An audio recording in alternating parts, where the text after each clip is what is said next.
Okay, आता येतोय का बघा आवाज? ओके ओके ओके, ठीक आहे, येतोय आवाज आता? ठीक आहे, हिंदीचे आपण प्रश्न बघूया. ठीक आहे, काल आपण काय केलंय, मराठीचा जो महत्वाचा सेशन आहे, मराठी आणि तुमचा हिंदीसाठी, ठीक आहे, दोन्ही विषयांसाठी तो महत्वाचा सेशन होता. आणि तो सेशन या ठिकाणी तुम्ही बघितला असेल, व्यवस्थित समजून घेतला असेल, त्या ठिकाणी तुम्हाला कोणत्या प्रकारची पण अडचण येणार नाही. ओके, कारण लक्षात ठेवा. सुरू करू आपण. बघा या ठिकाणी पहिला प्रश्न आहे तुमच्या समोर. हिंदीचे हे 15 प्रश्न असतील पॅडागॉजीचे. ठीक आहे, आपण नंतर उतारा, कविता आणि पॅडागॉजी असे एकूण 30 प्रश्न सलग घेऊया. आज फक्त हे 15 प्रश्न बघूया. बघा पहिला प्रश्न समजून घ्या. जे नवीन लोक असतील त्यांनी फक्त प्रश्न वाचा. नाही काय समजलं तरी बा टेन्शन घेऊ नका. हा, कारण काय होतं, सुरुवातीला आपल्याला थोड्याशा अडचणी येतात अर्थ वगैरे समजून घ्यायला. हळूहळू तुम्ही जसं तुमचे 2-3 लेक्चर होतील त्यावेळेस तुम्हाला त्या सर्व गोष्टी लक्षात येतील. प्राथमिक स्तर पर हिंदी भाषा सिखाने के लिए सबसे अधिक जरूरी आहे. प्राथमिक स्तरावरती हिंदी भाषा सिखाने के लिए म्हणजे शिकवण्यासाठी किंवा अध्यापन करण्यासाठी सगळ्यात महत्वाचं काय, गरजेचं काय आहे? भाषा शिक्षक का भाषा ज्ञान, कक्षा में रंगीन पाठ्यपुस्तके, कक्षा में प्रिंट समृद्ध परिवेश, कक्षा में लिखित आकलन. चला सांगा, करेक्ट उत्तर पाहायला पाहिजे, एकाचंही चुकायला नको. बरोबर, आपण काल सुद्धा बघा याबद्दल कन्सेप्ट बघितली. बरोबर, की भाषा शिकवण्यासाठी, भाषेचं शिक्षणासाठी काय सगळ्यात महत्वाचं असणार आहे, तर सगळ्यात महत्वाचं तुमचं वर्गामध्ये प्रिंट समृद्ध परिवेश असला पाहिजे. परिवेशलाच तुम्हाला मी काल सुद्धा शब्द सांगितला होता, त्यालाच आपण काय म्हणतो, वातावरण म्हणतो. काय म्हणतो, वातावरण म्हणतो. म्हणजे एक प्रकारचं प्रिंट समृद्ध वातावरण, किंवाच यालाच मराठीमध्ये लक्षात ठेवायचं मुद्रित समृद्ध वातावरण म्हणायचं. काय म्हणायचं, मुद्रित समृद्ध वातावरण. ठीक आहे, याच्याबद्दल या ठिकाणी लक्षात घ्या. शब्द फक्त लक्षात ठेवा, तुम्हाला काहीच अडचण नाही येणार. चला प्रश्न पुढचा. प्रश्न क्रमांक 2 आहे. 2 इथं चुकून झाले 2. बच्चे बोलचाल की भाषा का अनुभव लेकर विद्यालय आते हैं, इसका निहितार्थ है की. आता निहितार्थ म्हणजे याचा अर्थ काय होतो. ठीक आहे, अर्थ काय होतो की बच्चे बोलचाल की भाषा का अनुभव लेकर विद्यालय आते. बघा काल सुद्धा ही कन्सेप्ट झाली. बच्चों को बोलचाल की भाषा न सिखाई जाए, बच्चों की बोलचाल की भाषा को सुधारा जाए, बच्चों के भाषाई अनुभवों का उचित प्रयोग किया जाए, बच्चों के भाषाई अनुभवों को कक्षा के बाहर रखा जाए. सांगा, बच्चे बोलचाल की भाषा का अनुभव लेकर विद्यालय आते. बघा आपण काल बघितलं की जी लहान मुलं आहेत, बरोबर ना, की भाषेचा जो विकास आहे तो भाषेचा विकास तुमच्या अगदी जन्मापासून सुरू होतो. म्हणजे अर्जन सुरू होतं, बरोबर की नाही, अर्जन सुरू होतं. आणि त्याच्यामध्ये तो आपण भाषाचे जे टप्पे आहेत ते बघितले. सुरुवातीला तुमचं बबलिंग वगैरे होईल, पूर्व स्टेज होईल, नंतर एक तुमचं स्वर व्यंजन सुरू होतील, हळूहळू डेव्हलप होतील, एक शब्द होईल, नंतर 2 शब्द, आणि नंतर या ठिकाणी ते पूर्ण वाक्य बोलायला लागेल, म्हणजे 2 पेक्षा जास्त शब्द बोलायला लागेल, बरोबर ना. आणि तिथं त्याचा भाषेचा विकास होतो. आणि मूल त्या ठिकाणी अर्थपूर्णरित्या कुठल्या प्रकारचं व्याकरण, कुठल्याही प्रकारचं या ठिकाणी नियम न शिकता, बरोबर, भाषेचं काय करतं, संपादन करतं. त्याच ठिकाणी ते पूर्ण वाक्य अर्थपूर्णरित्या बोलायला लागतं. आणि कशामुळे बोलावं लागतं, तर सगळ्यात महत्वाचं त्याचं समाजाशी काय होतं, इंटरॅक्शन होतं. आणि समाजाच्या माध्यमातून, बरोबर ना, वायगॉस्कीच्या मतानुसार समाजाच्या माध्यमातून या ठिकाणी इंटरॅक्शनच्या माध्यमातून भाषा ही अर्थपूर्ण या ठिकाणी तो बोलायला लागतो. मग आता बघा, मूल जे 6 वर्षाचं होतं किंवा या ठिकाणी आपण पहिलीमध्ये येण्याच्या आधीच त्याला ती भाषा बोलता येते. मग या ठिकाणी त्याचा अर्थ काय आहे, तर त्याचा निहितार्थ काय. बघा इथं पहिल्यामध्ये म्हटलंय की बच्चों को बोलचाल की भाषा न शिकायची. म्हणजे आता या ठिकाणी तो आधीच शिकलाय म्हणून त्याला आता काय भाषा शिकवू नका असं म्हटलंय, चुकीचं येते, बरोबर ना. नंतर बच्चों की बोलचाल की भाषा को सुधारायची आहे. सुधारायची गरज आहे का, याच्यामध्ये सुधारणा करण्याची गरज आहे का, सुधारणा करण्याची काहीही या ठिकाणी गरज नाही. जे या ठिकाणी विद्यार्थ्याचं आहे तर तेच ऍक्सेप्ट करायचं. तो कसाही बोलत असेल, म्हणजे लक्षात ठेवा, प्रमाणितच बोललं पाहिजे असं बिलकुल नाही. मुलांकडून त्यांची जी काय भाषा असेल ती आपण ऍक्सेप्ट केली पाहिजे, हे लक्षात ठेवा. सुधारणं गरजेचं नाही. बच्चों के भाषाई अनुभव का उचित प्रयोग किया जाए. करेक्ट आहे, कारण मुलांनी हे अनुभव घेऊन आलेत. बघा अनुभव घेऊन आलेत की नाही भाषाचे, तर त्या अनुभवांचा या ठिकाणी आपण वर्गामध्ये उपयुक्त असा उपयोग केला पाहिजे, उचित असा प्रयोग केला पाहिजे. हे या ठिकाणी तुमचं करेक्ट येईल. बाकी बच्चों के भाषा अनुभव कक्षाचे बाहेर रखा जाए म्हणजे दुर्लक्षित केलं पाहिजे, तर हे या ठिकाणी चुकीचं आहे. ज्या ठिकाणी तुम्हाला निगेटिव्ह दिसेल ते चुकीचं असेल. तुमचं जे काय अनुभव असतील त्याचा योग्य असा वापर आपण वर्गामध्ये करणं गरजेचं आहे. ऑप्शन क्रमांक 3 या ठिकाणी करेक्ट येईल. ठीक आहे, प्रश्न सोपे आहेत बघा, फक्त व्यवस्थित समजून घ्या, त्याचा अर्थ समजून घ्या, मराठीमध्ये समजून घ्या, याचा ट्रान्सलेशन वगैरे करायच्या भानगडीत पडू नका. लक्षात घ्या, ट्रान्सलेशन करून जर तुम्ही या ठिकाणी काय करत असाल ना तर ते खूप घातक आहे बरं का. समजून घ्या, एकदम नॅचरली समजून घेत चला. नॅचरली जशा गोष्टी नॅचरली आहेत तशा समजून घ्या. तुम्ही त्याचा ट्रान्सलेट करत बसला एक एक शब्द तर तुम्हाला पेपर मग कव्हरच होणार ना. लक्षात ठेवा, भाषा सिखाने में आप किसे सबसे अधिक महत्वपूर्ण मानते. बघा, भाषेच्या अध्ययन अध्यापनामध्ये है ना, भाषेच्या अध्ययन अध्यापनामध्ये सगळ्यात अधिक महत्वपूर्ण तुम्ही कशाला मानता.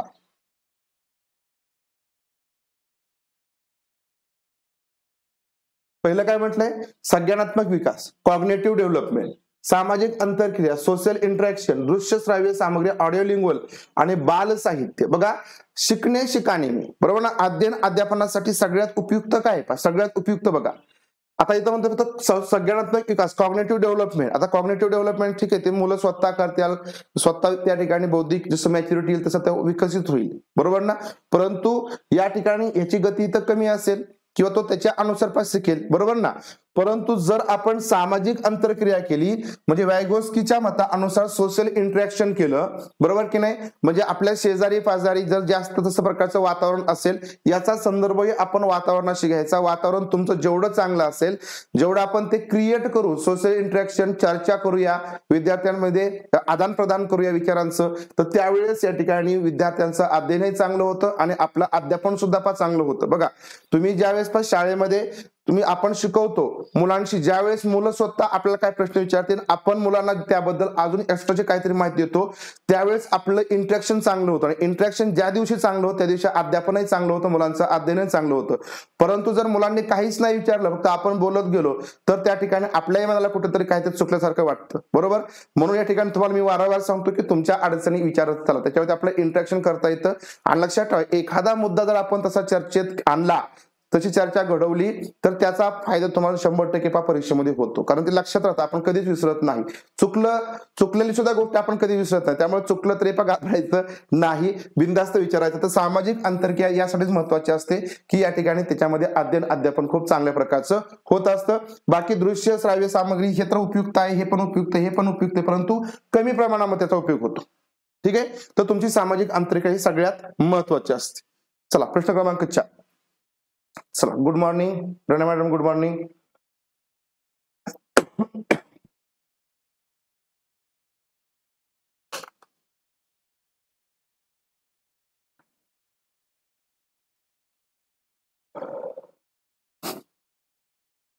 कालचा सेशन जर बघितला नसेल कोणी तर बघून घ्या. ठीक आहे, बघा त्याच्यावरती हे तुमचे 3 प्रश्न तर झाले, म्हणजे लक्षात आलं असेल. लक्षात येईल तुमच्या हळूहळू, नाही लक्षात आलं तरी तुमच्या हळूहळू ते लक्षात येईल. टेन्शन घेऊ नका, सगळ्या गोष्टी तुमच्या क्लिअर होतील व्यवस्थित. हिंदी भाषा शिक्षक का यह प्रयास होना चाहिए की, आता हिंदी भाषा शिक्षक म्हणा किंवा इथे मराठी भाषिक शिक्षक म्हणा किंवा इंग्रजी भाषिक शिक्षक म्हणा, भाषा म्हटलं की सगळ्या भाषा. ठीक आहे, तर काय प्रयत्न असायला पाहिजे की बच्चों की भाषा संबंधी सहज रचना शक्ती को बढ़ाने के अवसर दे. बघा, काय केलं, मुलांची जी काही सहज रचनाशक्ती या ठिकाणी किंवा रचनाशक्ती याचा अर्थ तुम्ही या ठिकाणी सर्जनशीलता ही असंही म्हणू शकता. ठीक आहे, सर्जनशीलता ठीक आहे, वाढवण्यासाठीची संधी द्या. बच्चों की मातृभाषा के स्थान पर हिंदी भाषा को ही कक्षा में स्थान दे. मातृभाषेच्या स्थानावर जागेवरती हिंदी भाषा या ठिकाणी काय करा, म्हणजे जागा द्या. बच्चों द्वारा मानक भाषा का भी प्रयोग करने के लिए अवसर दे. बच्चों को शिक्षाप्रद बाल साहित्य पढ़ने के भरपूर अवसर दे. शिक्षाप्रद बाल साहित्य पढ़ने के भरपूर अवसर दे. काय या ठिकाणी आपला प्रयास असला पाहिजे यापैकी सांगा. तर लक्षात ठेवा, बघा, मुलांची भाषेसंबंधित जी काही सहज जी नैसर्गिक रचनाशक्ती असते, म्हणजे बघा आपल्या वर्गामध्ये, आपल्या शाळेमध्ये, आपल्या आजूबाजूला अशी काही मुलं असतात की ती सहज बोलतात. एखादा चुटकुला ते सहज बोलून जातात, एखादा विनोद त्यांच्यामधून सहज घडतो. म्हणजे ते नैसर्गिक असतं. मग तशाच प्रकारे त्यांना बोलायला, तशाच प्रकारे त्यांना अभिव्यक्त व्हायला आपण प्रेरित करायचं. हळूहळू त्यांची ती अभिव्यक्ती या ठिकाणी काय होईल, वाढेल. आणि मग लक्षात ठेवा, जे मोठे मोठे विनोदकार वगैरे घडतात किंवा ठिकाणी नाटक आपण काय म्हणून नट वगैरे घडतात, विनोदी नट म्हणा, किंवा समजा काही जण कविता रचतील, काही जण समजा कथा रचतील, तर त्यांना आपण तशीच संधी दिली पाहिजे. तसं त्यांना एक्सप्लोर करायला आपण वातावरण उपलब्ध करून दिलं पाहिजे, ज्याच्यामुळे काय होणार आहे या ठिकाणी मुलांचा विकास होईल. शेवटी आपलं कामच तेच आहे की मुलांचा विकास झाला पाहिजे, म्हणून या ठिकाणी आपण त्यांना संधी दिली पाहिजे. कशासाठी, त्यांची सहज रचना शक्ती या ठिकाणी वाढवण्यासाठी.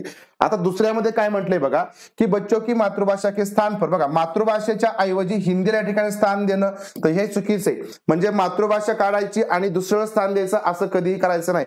तिच्या सहित आपण हिंदी देऊ शकतो, म्हणजे मातृभाषा शिकता शिकता तुम्ही हिंदी सुद्धा या ठिकाणी वापरा, हे आपण करू शकतो. परंतु मातृभाषा ड्रॉप करा आणि दुसरी भाषा घ्या, हे चुकीचं आहे पूर्णपणे. हे कधीही करायचं नाही.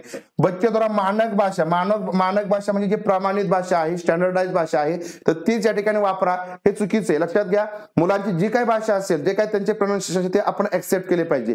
तिथं उगाच पुणेरी भाषा, प्रमाणित भाषाचं बोल असं या ठिकाणी आपण आग्रह करू शकत नाही. तो आग्रह करणं चुकीचं आहे. त्याच्यामुळं मुलांच्या मनामध्ये वेगळा निर्माण होतो, मुले निगेटिव्ह होतात आणि मुलांना असं वाटतं की आपल्या भाषेमध्ये काय कमी, बरोबर ना. मग आपल्या भाषेमध्ये काय, आपण जे काही शब्द बोलतो ते काय चुकीचे आहेत आणि त्याच्यामुळे मग मुलं म्हणजे रिस्पॉन्स देत नाहीत, मुलं अभिव्यक्त होत नाही, त्यामुळे भाषेचा विकास होणं या ठिकाणी टळतं. म्हणून मानक भाषा लक्षात ठेवायचा निगेटिव्ह शब्द आहे. नंतर बच्चों को शिक्षाप्रद बाल साहित्य. शिक्षाप्रद म्हणजे काय, की शिक्षेसाठी जे महत्वाचं आहे तेच बाल साहित्य द्यायचं, त्यांच्या आवडीचं द्यायचं नाही. थोडक्यात याचा अर्थ आहे, तर असं नाही करायचं, तर त्यांच्या आवडीचं द्यायचं. त्यांच्या शिक्षाप्रद नको, तर त्यांना जे आवडीचं आहे, त्यांच्या वयोगटानुसार जे बाल साहित्य आहे तर ते आपण दिलं पाहिजे, शिक्षाप्रद नको. म्हणून या ठिकाणी ऑप्शन क्रमांक 4 या ठिकाणी येणार नाही. ठीक आहे, शिक्षाप्रदही दिलं पाहिजे, परंतु आधी तुमचं आवडीचं महत्वाचं. त्यामुळे ऑप्शन क्रमांक 1 या ठिकाणी सगळ्यात करेक्ट येईल. चला प्रश्न पुढचा.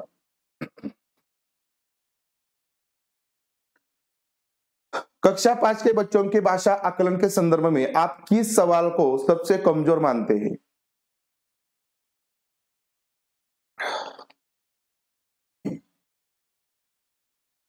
बघा, कक्षा 5 आहे, 5वा वर्ग आहे, बच्चों के भाषा आकलन के संदर्भ में. भाषा आकलन म्हणजे काय, भाषेचं मूल्यमापन. भाषा आकलन म्हणजे भाषेचं काय मूल्यमापन आहे.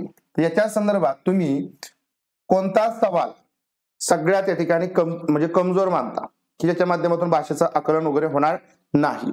पहिला सवाल आपण वेगवेगळा बघूया प्रश्न. केशव सबसे क्या कहता होगा, कल्पना करके केशव के शब्दों में लिखो. केशव सबसे क्या कहता होगा. बघा, केशव सगळ्यांना काय बोलत असेल तर कल्पना करायची आणि केशवच्या शब्दामध्ये लिहायचं, बरोबर. यदि इला तुम्हारे स्कूल में आए, ठीक है, इला तुम्हारे स्कूल में आए तो उसे किन किन कामों में परेशानी होगी. इला जर समजा आपल्या शाळेमध्ये आली तर तिला कोणकोणत्या कामामध्ये अडचणी येतील. अपने दोस्तों से पूछकर पता करो की कौन कौन किस बात से घबराता है. आपल्या मित्रांना या ठिकाणी विचारायचं की तुम्ही कोणत्या गोष्टीला घाबरता. ईदगाह कहाणी में हामिद ने मेले से क्या खरीदा. ईदगाह कहाणी आहे, यातून हामिदने आपल्या जो मेला आहे, यात्रा आहे, त्यातून काय या ठिकाणी खरेदी केलं. सांगा, आपल्याला काय विचारलंय, कमजोर कोणता आहे, भाषेचं आकलन. बघा, भाषेचं आपण ज्यावेळेस आकलन करतो त्यावेळेस लक्षात ठेवायचं त्याच्यामधून विद्यार्थ्याची अभिव्यक्ती होती का, हे महत्वाचं आहे, बरोबर. अभिव्यक्ती म्हणजे विचार प्रकट करतो वगैरे सगळ्या गोष्टी. नंतर त्याचं आकलन होतंय का, तर हे सगळ्यात महत्वाचं. त्याच्यानंतर या ठिकाणी तो डायव्हर्जंट थिंकिंग त्याच्या माध्यमातून विकसित होते का, बरोबर ना. डायव्हर्जंट थिंकिंग विकसित होतोय का, म्हणजे तो फक्त एक मार्ग नाही तर सगळ्या मार्गाने विचार करतोय का, सगळ्या मार्गाने तो विचार करतोय का, अशा प्रकारची म्हणजे त्याची थिंकिंग पॉवर विकसित होती का. तर असे प्रश्न आपण विचारले पाहिजे. तर ते प्रश्न कसे असतात, स्ट्रॉंग असतात. फक्त एक मार्गी किंवा कन्व्हर्जंट थिंकिंगचे क्वेश्चन विचारले, फक्त आपण त्यांना एमसीक्यूचे फक्त क्वेश्चन विचारले, तर ते क्वेश्चन या ठिकाणी थोडेसे कमजोर असतात. म्हणजे फक्त एकच शब्द आपण पाठ केला की झालं त्याचं, परंतु त्याचं आकलन महत्वाचं असतं. मग बघा, इथं आपण जे स्ट्रॉंग पॉइंट आहे, तर केशव सबसे क्या कहता होगा, म्हणजे त्याची कल्पना करा आणि या ठिकाणी काय करायचं, तर त्याच्या केशव के शब्द में लिखू, म्हणजे त्याच्या शब्दामध्ये आपण लिहायचं. मुलं खूप वेगळ्या प्रकारचे काय करतील, कल्पना या ठिकाणी व्यक्त करतील, म्हणजे हे तुमचं सगळ्यात उपयुक्त येईल, बरोबर. यदि इला तुम्हारे स्कूल में आए, म्हणजे जर समजा इला आली, म्हणजे जर त्या ठिकाणी भविष्यामध्ये आहे, जर समजा तरची गोष्ट आहे, परंतु या ठिकाणी कोणकोणत्या तिला अडचणी येतील. मग लगेच समजा मुलं काय करतील, अरे आपल्या शाळेमध्ये काय काय अडचणी आहेत त्याचा विचार ते करायला लागतील. मग अरे ही अडचण येऊ शकते, ती अडचण येऊ शकते, म्हणजे वेगवेगळ्या प्रकारे विचार करायला लागतील. बरोबर, म्हणून या ठिकाणी हा सगळ्यात उपयुक्त आहे. आपने दोस्तों से पूछकर पता करो की कौन किस बात से घबराता है, म्हणजे मुलांना विचारल्यानंतर मुलं इंटरॅक्शन होईल, यांच्यामध्ये इंटरॅक्शन होईल, मुलं चांगल्या प्रकारे विचारांची देवाणघेवाण करतील आणि साहजिकच मुलांच्या भाषेचा विकास सुद्धा होईल. बरोबर, म्हणून अशा प्रकारचे प्रश्न या ठिकाणी विचारणं खूप गरजेचं असतं. ईदगाह कहाणी में हामिद ने मेले से क्या खरीदा, त्याने काय फक्त ते सांडशे पक्कड वगैरे आणले होते, तेवढंच उत्तर देऊन विद्यार्थी मोकळे होतील. विचार प्रक्रिया बंद झाली. विद्यार्थ्यांना क्लोज एंडेड क्वेश्चन या ठिकाणी विचारून कोणत्याही प्रकारचा आपण जास्त आकलन करू शकत नाही, म्हणून या ठिकाणी हा कमजोर प्रश्न येईल. करेक्ट. चला जाऊया पुढं. प्रश्न क्रमांक 6, भाषा का अति महत्वपूर्ण प्रकार्य है. ठीक आहे, प्रकार्य, प्रकार्य म्हणजे या ठिकाणी त्याचं काम काय आहे. ठीक आहे, भाषेचं अति महत्वपूर्ण प्रकार्य काय आहे. सुनना, अक्षर ज्ञान, संप्रेषण, लेखन. सांगा, सोपा प्रश्न आहे बघा, एकदम सोपा. भाषेचं सगळ्यात मोठं काम कोणतं कार्य आहे. बघा, पहिलं काय म्हणलंय, सुन्न म्हटलंय. ठीक आहे, सुन्ना म्हणजे ऐकणं, अक्षर ज्ञान, ठीक आहे, थोडक्यात वाचन, संप्रेषण आणि इथं लेखन आले. तर सगळ्यात महत्वाचं काम कोणतं असणार आहे तुमचं, तर तुमचं कम्युनिकेशन महत्वाचं असेल. बरोबर ना, कम्युनिकेशन. तुमचं कम्युनिकेशन मध्ये बघा, कम्युनिकेशन संप्रेषण मध्ये तुमचं ऐकणं सुद्धा येतं, तुमचं लेखन येईल, तुमचं अक्षर ज्ञान सुद्धा येईल. बरोबर ना, तुम्हाला अक्षर ज्ञान चांगलं असेल, तुमचं वाचन चांगलं असेल, तुमचं ऐकणं चांगलं असेल, तुमचं लेखन चांगलं असेल, तर तुमचं कम्युनिकेशन चांगलं असतं. आपण काय म्हणतो की जो योग्य प्रकारे ऐकतो, जो चांगल्या प्रकारे लिसनिंग करू शकतो, तो चांगल्या प्रकारे बोलूही शकतो, त्याचं वक्तृत्व हे चांगलं असतं. बरोबर, कारण तो तेवढं ऍक्सेप्ट करतो, तेवढं नॉलेज मिळवतो आणि तो तेवढ्याच प्रकारे चांगलं बोलू शकतो. म्हणून या ठिकाणी संप्रेषण हे सगळ्यात महत्वाचं प्रकार्य आहे. ठीक आहे, चला प्रश्न पुढचा बघा. सुनने और लिखने की कुशलता का आकलन का सबसे अच्छा तरीका है. पहा,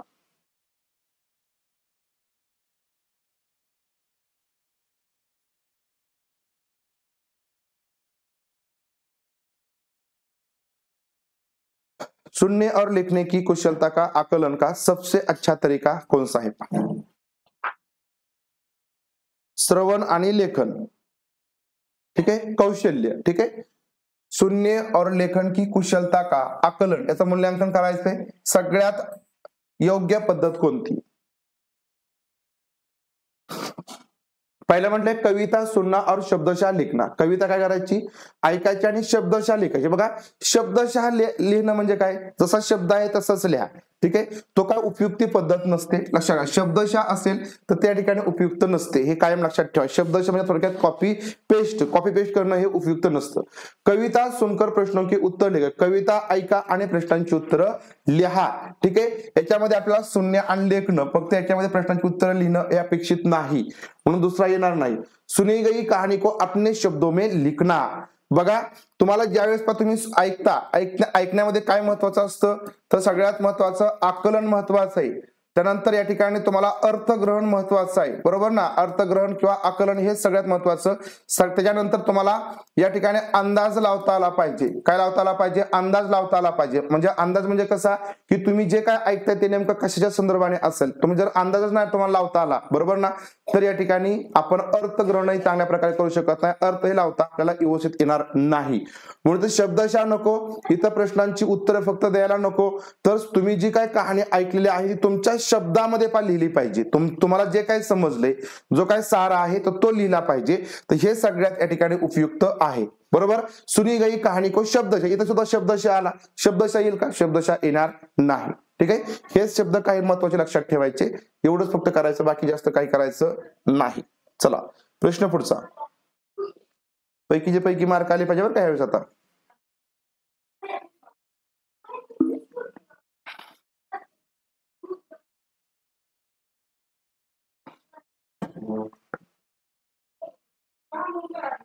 सार्थक पढ़ते समय कभी कभी वाक्य शब्दों की पुनरावृत्ति करता. यह भाषा व्यय है. वाक्य आणि शब्दांची काय करतो पा, रिपीटेशन करतो पा, पुनरावृत्ति करतो. तो यह भाषा व्यय है. व्यव है कि वह पढ़ने में अधिक समय लेता है, वह अटक कर ही पढ़ सकता है, वह समझ के साथ पढ़ने की कोशिश करता है, उसे लंबे शब्दों को पढ़ने में कठिनाई होती है. सांगा आता ही व्यय म्हणजे अडचण, ठीक आहे, व्यय म्हणजे काय, अडचण. व पढ़ने में अधिक समय लेता है म्हणजे तो वाचण्यामध्ये जास्त वेळ घेतो. वो अटक अटक कर ही पढ़ सकता है, वो समझ के साथ पढ़ने की कोशिश करता है. करेक्ट, बरोबर उत्तर दिलं तुम्ही की जर जो सार्थक आहे तो कधी कधी कभी कभी म्हटले, तो नेहमी जर म्हटलं असतं तर मग त्याला अडचण आहे अशा ठिकाणी असतं, कुठला तरी त्याला विकार आहे असं त्याला बोलता आलं असतं, अध्ययन अक्षमता आहे असं म्हणता आलं असतं, बरोबर. परंतु तो कधी कधी वाक्य असतील शब्द आहे त्यांची रिपिटेशन करतो. बघा आपण शब्दांचं वाक्यांचं रिपिटेशन कधी करतो, ज्यावेळेस आपण त्याचा अर्थ लावायचा प्रयत्न करतो ना त्यावेळेस आपण त्या शब्दांचे या ठिकाणी सारखं सारखं रिपिटेशन करतो. म्हणजे थोडक्यात बघा तुम्ही ज्यावेळेस उतारा वाचता, उतार्यावरती काय आकलनात्मक प्रश्न असतात, कविता असते, कवितेवरती आकलनात्मक प्रश्न असतात, त्यावेळेस आपण ते सारखं सारखं वाचतो, बरोबर. आणि त्या शब्दांची फार रिपिटेशन करतो, त्याचा अर्थ एकच असतो, तो म्हणजे समजून घेऊन या ठिकाणी आपण वाचण्याचा प्रयत्न करतो, आकलन करून घेण्याचा प्रयत्न करतो. पढ़ण्यामध्ये या ठिकाणी तो अधिक वेळ घेतोय का, नाही. अटक अटक कर ही पढ़ सकता है म्हणजे तो अडकूनच या ठिकाणी अडकत अडकत वाचू शकतो का, तर अजिबात नाही. उसे लंबे शब्दों को पढ़ने में कठिनाई होती का, नाही. तर तो या ठिकाणी पुनरावृत्ती करतोय कधी कधी वाक्य शब्दांमध्ये, त्याला कुठल्या प्रकारची अडचण नाही, फक्त तो समजून घेण्याचा ठिकाणी प्रयत्न करतोय. तर हा या ठिकाणी महत्वाचा पॉइंट आहे. ओके, ऑप्शन क्रमांक 3. चला प्रश्न क्रमांक 9.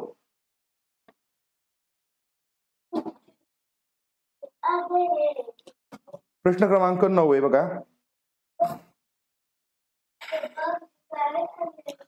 हिंदी भाषा में आकलन का उद्देश्य नहीं. हिंदी भाषा में आकलन मूल्यमापनाचा उद्देश्य कोणता नाही, मूल्यमापनाचा उद्देश कोणता नाही.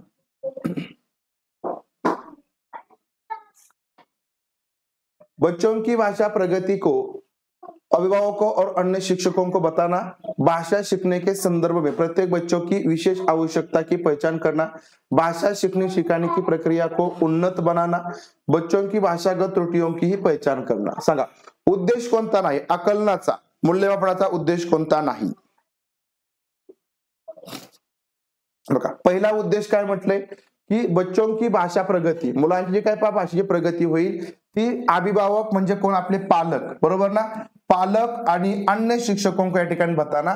तर आपण हे करतोच ना, आपल्या म्हणजे मुलांच्या पालकांना किंवा अजून इतर शिक्षक असतील किंवा मुख्याध्यापक असतील त्यांना हे आपण सांगतच असतो की मुलाची भाषेची प्रगती कशी.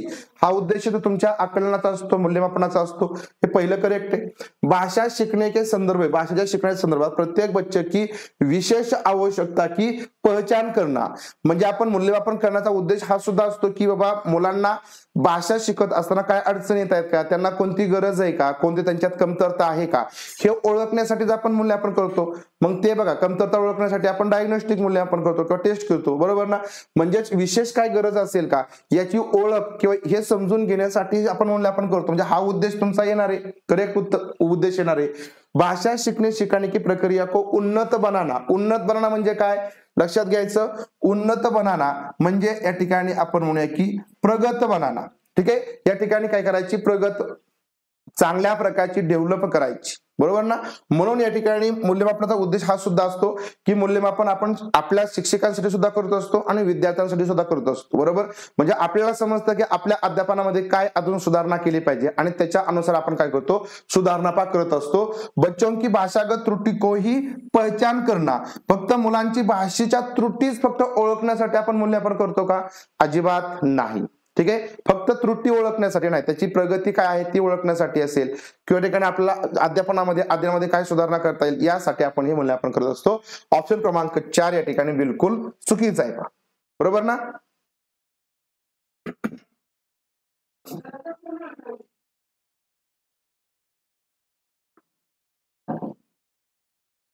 आपके विचार से प्राथमिक स्तर पर उत्कृष्ट लेखन कार्य का उदाहरण है. प्राथमिक स्तरावरती उत्कृष्ट लेखन कार्याचं उदाहरण कोणतं पहा. छुट्टियां कैसी मनाई इस 20 विषय पर अनुच्छेद लिखना. बघा छुट्टी कशा प्रकारे तुम्ही या ठिकाणी साजरी केली यावरती एक उतारा लिहायचा. मेरे सपनों का भारत विषय पर अनुच्छेद लिखना, माझ्या स्वप्नातला भारत यावरती. पाठ्यपुस्तक से इतर कठीण शब्दों का श्रुत लेखन, पाठ्यपुस्तकातून जे काही कठीण शब्द आहेत त्यांचं श्रुत लेखन करणं. किसी आंखों देखी घटना का लिखित वर्णन करणं, तुम्ही जी काही दृश्य बघितलेलं आहे बरोबर त्याचं या ठिकाणी काय करायचं, लिखित वर्णन करायचं. सगळ्यात उपयुक्त कोणतं असेल सांगा.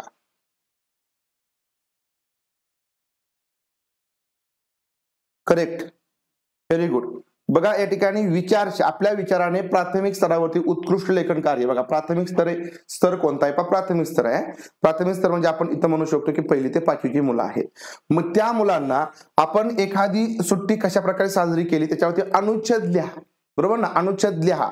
म्हणजे थोडक्यात ते काय झालं, तुम्ही अनुभव घेऊन कशा प्रकारे सुट्टी ही केली त्याच्यावरती एक परिच्छेद लिहिणं, एवढं हे उपयुक्त येणार आहे का? नाही. मेरे सपनों का भारत विषय पर अनुच्छेद लिहिणं, तर हे थोडंसं आपण काय म्हणतो अमूर्त आहे, बरोबर ना? नंतर पाठ्यपुस्तकी इतर कठीण शब्दांना सूतलेखन करणं हे एवढं उपयुक्त नसतं. परंतु एखादी तुम्ही घटना समोर बघितलेली आहे, दृश्य घटना समोर घडलेली आहे, तुमच्या समोर घडलेली आहे, आणि ती जर तुम्ही लिखित त्याचं वर्णन केलं, काय केलं तुम्ही? लिखित त्याचं वर्णन केलं, तर हे या ठिकाणी सगळ्यात उपयुक्त असतं प्राथमिक स्तरावरती. लिखित किसी आंखों देखी घटना को लिखित वर्णन करना, हे सगळ्यात कसं असतं? उपयुक्त असतं. कारण मूल त्याने त्या ठिकाणी जे काय बघितलेलं आहे तर त्याचं ते वर्णन करेल, ते वेगळ्या प्रकारे अभिव्यक्त होईल. प्रत्येक मुलाची वेगवेगळी घटना असणार आहे, प्रत्येक मुलं ही वेगळ्या प्रकारे काय होईल त्या ठिकाणी घटना मांडेल. आता इथं बघा पहिल्यामध्ये काय म्हटलंय बा, तुम्ही सुट्ट्या कशा प्रकारे मांडल्या, तर प्रत्येक मुलं या ठिकाणी त्यांच्या सुट्ट्या कशा या ठिकाणी साजरे केल्या ते सुद्धा मांडणारच आहे. परंतु याच्यामध्ये या ठिकाणी जास्त प्रमाणामध्ये तो जास्त अभिव्यक्त होईल, म्हणून हे सगळ्यात उपयुक्त आहे. ऑप्शन क्रमांक डी. प्रश्न क्रमांक 11, भाषा सीखने के संदर्भ में कौन सा कथन सही है? चला बघा, काल आपलं झालंय, ठीक आहे. भाषा शिकणे के संदर्भ में कौन सा कथन सही है? काय अडचण येते का? काय आपण मराठीमध्ये ते शिकलो, इकडे तुम्हाला काय ट्रान्सफर करता येत नाही का? सांगा बरं. आता आपण ते हिंदीमध्ये पण बघूया. पण मला असं वाटतं त्याची गरज नाही, कारण उगाच आपला वेळ का घालवायचा, बरोबर? कारण तुम्हाला ती कन्सेप्ट समजली, कोणत्याही भाषेत आपण शिकलोय तर ओके आहे ना. आपण जास्त प्रश्नही बघू का, लगेच तुमचं क्लिअर होऊन जातं, लक्षात घ्या. बघा, भाषा शिकणे के संदर्भ में कौन सा कथन सही है, हाच प्रश्न तुमचा मराठीचा पण समजून चालायचा बरं का. हाच प्रश्न तुमचा मराठीचा सुद्धा आहे, म्हणजे तुमचा आज मराठीचा सुद्धा सेशन आहे, काल तुमचा हिंदीचा पण झाला. बघा, भाषा सीखने के संदर्भ में कौन सा कथन सही है? बच्चों में भाषा अर्जित करने की जन्मजात क्षमता होती है. भाषा अर्जित करने की जन्मजात क्षमता होती है. बच्चों में भाषा अर्जित करने की जन्मजात क्षमता नहीं होती. बच्चे विद्यालय आकर ही भाषा सीखते हैं. बच्चे विभिन्न संचार माध्यमों से ही भाषा सीखते. सांगा.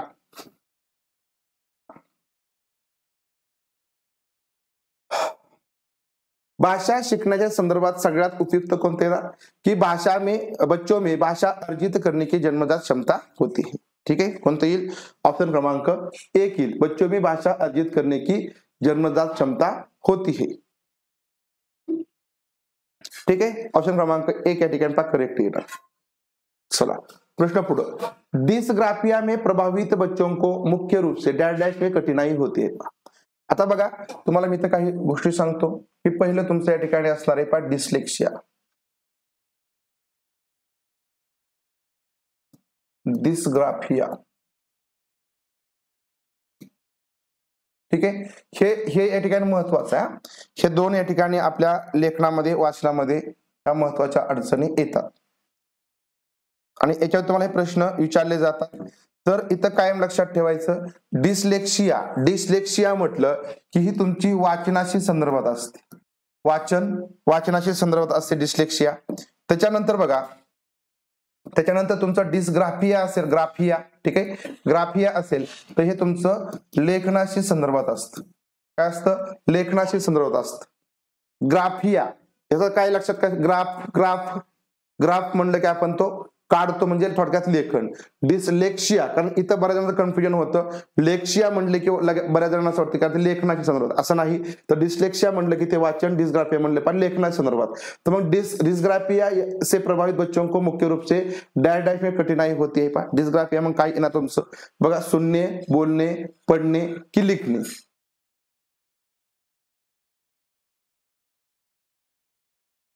तर तुमचं लेखनाशी संदर्भात, बरोबर. ऑप्शन क्रमांक 4.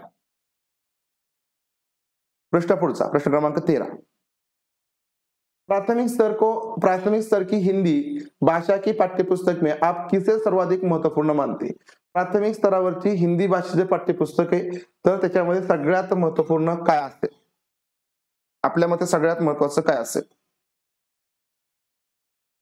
बहुत प्रसिद्ध लेखकों की प्रसिद्ध रचना है, नैतिक मूल्य वाली कहानी कविताएं, बहुतायत में हिंदी दिए गए अभ्यास कार्य हिंदी भाषा को विविध रूप देने वाली रचना आहे. हिंदी भाषेची विविध रूप या ठिकाणी देने वाली रचना आहे, देणारी रचना. बघा व्यवस्थित बघा. प्राथमिक स्तरावरली हिंदी भाषा की पाठ्यपुस्तक में आप किसे सर्वाधिक महत्वपूर्ण मानते. सगळ्यात महत्वाचं काय असेल. आता एक लक्षात ठेवायचं, ज्यावेळेस अशा प्रकारचा प्रश्न असेल ना, की तुम्ही असा विचार करायचा की सगळ्यात महत्वाचं काय असेल. आता भाषा म्हटलं की मग त्याच्यामध्ये तुम्हाला भाषा शिकत असताना काय काय महत्वाचं असतं. तुमचं वातावरण महत्वाचं आहे, तुमची संस्कृती महत्वाची, बरोबर. तुमचे वेगवेगळ्या प्रकारच्या भाषा सुद्धा तुमच्या वर्गामध्ये असल्या पाहिजे, बरोबर ना. कारण एकच असेल तर तुम्ही एकच भाषा शिकणार, परंतु जर जास्त भाषा असतील आपल्या आजूबाजूला तर तेवढ्या जास्त भाषा आपल्याला शिकता येतात, हे महत्वाचं असतं, बरोबर. मग बघा आता इथं बहुत प्रसिद्ध लेखकों की प्रसिद्ध रचना, म्हणजे खूप जे प्रसिद्ध लेखक असतात त्यांच्या फक्त प्रसिद्ध रचना या ठिकाणी महत्वाच्या आहेत का. अजिबात नाही. ठीक आहे, हे पूर्णपणे चुकीचं आहे. फक्त प्रसिद्ध लेखकांच्याच रचना महत्वाच्या असतात असं अजिबात नाही. नैतिक मूल्यवाली कहाणी कविता आहे, पण नैतिक मूल्यांच्या ज्या कहाणी कविता आहेत तर ते या ठिकाणी महत्वाचं आहे का. फक्त नैतिक मूल्यांचेच असायला पाहिजे का. बघा, नैतिक मूल्यांचेच असायला पाहिजे का. तुमच्या विचारात्मक पाहिजे, तुमच्या आपण वैज्ञानिक पाहिजे, अशा वेगवेगळ्या प्रकारचे लेख असायला पाहिजे. नैतिक मूल्यांचेच फक्त कहाणी कविता नको. ठीक आहे, हे नको, हे लक्षात घ्या. हे बऱ्याच जणांचं उत्तर येतं, हे नको. बहुतायत में दिए गए अभ्यास कार्य, म्हणजे तुम्ही जे काय आपण अभ्यास कार्य देतो, जे काम देतो ते असायला पाहिजे का, तर नाही. तर लक्षात ठेवायचं, हिंदी भाषा को विविध रूप देने वाली रचना आहे. मग बघा आता विविध रूप देने वाली रचना, मग त्याच्यामध्ये तुमच्या नैतिक मूल्य पण आलं, बरोबर ना. नैतिक मूल्य पण आलं.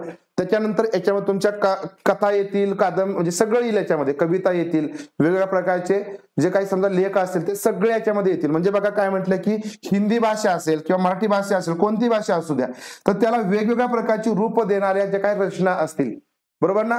कारण आपला जर समजा पुस्तक घेतलं त्याच्यामध्ये भरपूर वेगवेगळ्या प्रकारचं असतं. काय आपल्या पाठ्यपुस्तकामध्ये फक्त हेच नसतं, नैतिक मूल्यांच्याच या ठिकाणी गोष्टी नसतात, तर वेगवेगळ्या प्रकारचे लेख असतात. आपले एकदम साधारण सुद्धा काही लेख असतात की ज्याच्यामधून काहीतरी त्यांना शिकायला मिळेल किंवा काहीतरी त्यांना तिथून विचार प्रक्रियेला वाव मिळेल. तर अशा प्रकारचे लेख तिथं समाविष्ट असतात आपल्या पुस्तकामध्ये. फक्त मूल्य नसतात, तर वेगवेगळ्या प्रकारची या ठिकाणी रूप देणारे या ठिकाणी रचना आपण समाविष्ट करतो, आणि तसे पुस्तकं या ठिकाणी मुलांसाठी असणं गरजेचं आहे. लक्षात आलं की भाषा को विविध रूप देने वाली रचना आहे. कोणती भाषा असेल मग. ठीक आहे, मी फक्त हिंदी दाखवून ठेवतो. मराठी सेम. ठीक आहे, मराठी भाषेला विविध रूप देणाऱ्या रचना. करेक्ट. लक्षात घ्या. ऑप्शन क्रमांक 4. प्रश्न क्रमांक 14.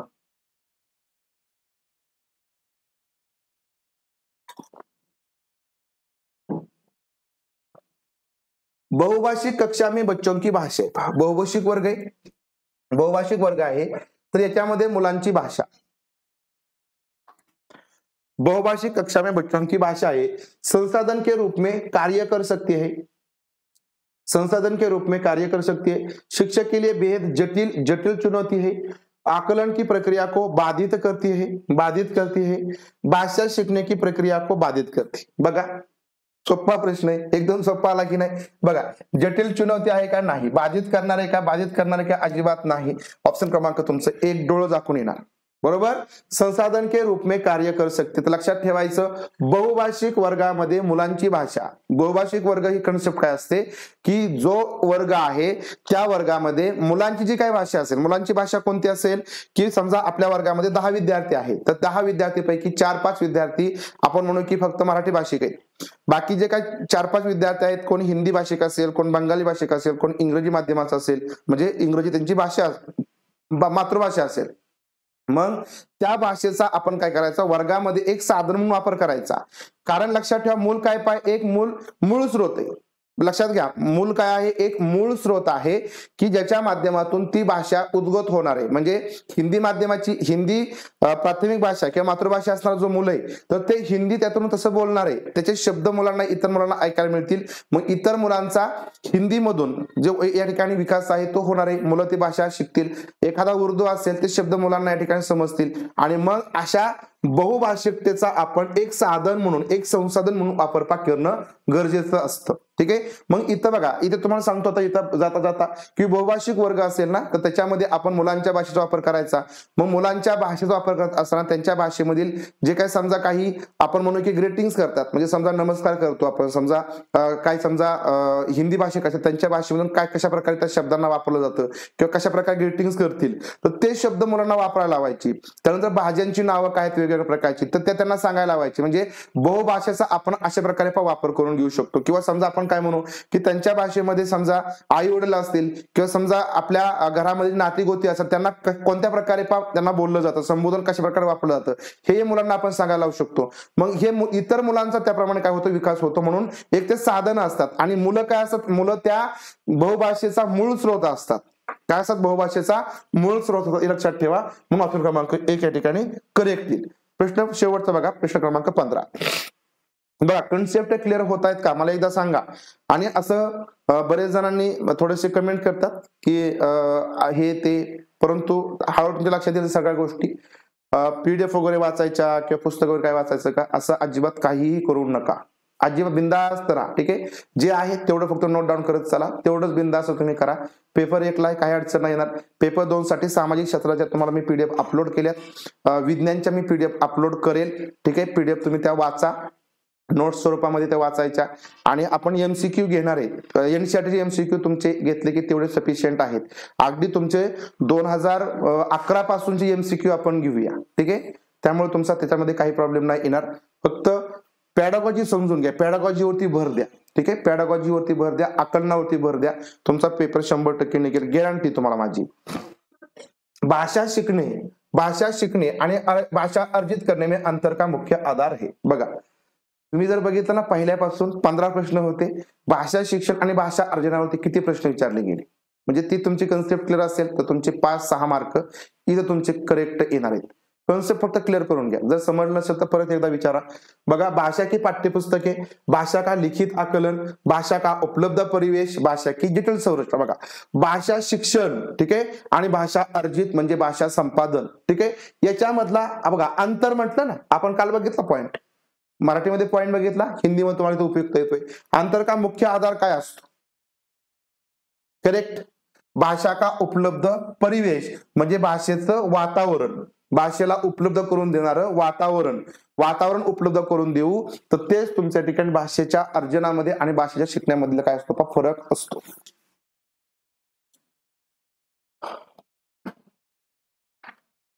ऑनलाईन अभ्यास व्यवस्थित चालत नाहीत. चालतंय ना सर. मुंडे सर, तुम्ही सामाजिक शास्त्राचे लेक्चर तुम्हाला का दिसत नाहीत. बघा व्यवस्थित का, बघा त्याच्यामध्ये फोल्डर केलेत बघा, सामाजिक शास्त्र म्हणून फोल्डर केलाय, त्याच्यामध्ये तुम्हाला रेकॉर्डेड दिसतील. ठीक आहे. जे पाठीमागचे झाले ते पण दिसतील त्याच्यामध्ये. बघा तुम्ही सामाजिक शास्त्र तुम्हाला दिसतील, ते फोल्डर बघा, विषयानुसार फोल्डर आपण केलेत. सामाजिक शास्त्रामध्ये जा, त्याच्यामध्ये तुम्हाला बघायला मिळतील. ठीक आहे. आपण ते बघावे लागतात. लिंक नसते सर, ज्ञानेश्वर सर, लिंक येत नसते. बघा याच्यामध्ये लिंक येत नसते. आपण टेलिग्रामला पण मेसेज टाकतोय. ठीक आहे. लिंक वगैरे येत नसते तुम्हाला. आपण काल मी रात्रीच टायमिंग टाकला होता किंवा सकाळी 7:30 ला आपला सेशन असतो, रोज 7:30 ला असतो. 4-5 मिनिटं मागे पुढे होतो, त्यामुळे 7:30 ला येऊन बसायचं. 7:30 ला बघा आपण वर्गामध्ये येऊन बसतो की नाही, आपला चला 7:30 ला आपली शाळा भरते ना, मग आपण येऊन बसतो की नाही, तसं तुम्ही इथं येऊन बसायचं. ठीक आहे. 7:30 ला आपलं मागे पुढे 4-5 मिनिटं मागे पुढे होईल, आपलं सुरू होईल. आणि संध्याकाळी 7 वाजता म्हणजे डॉट बसायचं. आता जर समजा सेशन वाढले म्हणजे क्लास आपले वाढतील, आपण ते म्हणजे एवढे फक्त 2-2 घेऊन नाही चालणार. परंतु म्हणजे सगळ्यात महत्त्वाचं पॅडागॉजी तुमची या 2-2 सेशन पण क्लिअर होईल. फक्त एनसीईआरटीसाठी आपल्याला एक्स्ट्रा घ्यावं लागेल, पण त्यावेळेस तुम्ही येऊन बसायचं. ठीक आहे. आणि टेलिग्राम चॅनल जॉईन करा. ज्यांनी टेलिग्राम चॅनल जॉईन नसेल केलं त्यांनी जॉईन करा. तिथं आपण टाइम टेबल टाकतोय. संध्याकाळी सुद्धा 7 वाजता आपला सेशन असेल, 7 वाजता तुम्ही जॉईन करायचा.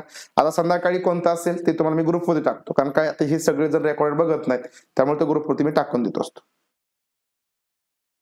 जयवंत सर, तुम्ही ऑनलाईनला हजर होत चला. त्यावेळेस तुम्ही पेपर 1 फक्त घेतला असेल. बघा, ज्यांनी फक्त पेपर 1 घेतला असेल त्यांना सामाजिक शास्त्र दिसणार नाही. पेपर तुम्ही दुसरा घेतला असेल आणि पेपर 1 आणि 2 ची कंबाईन मध्ये घेतले असेल तर त्यांना दिसेल.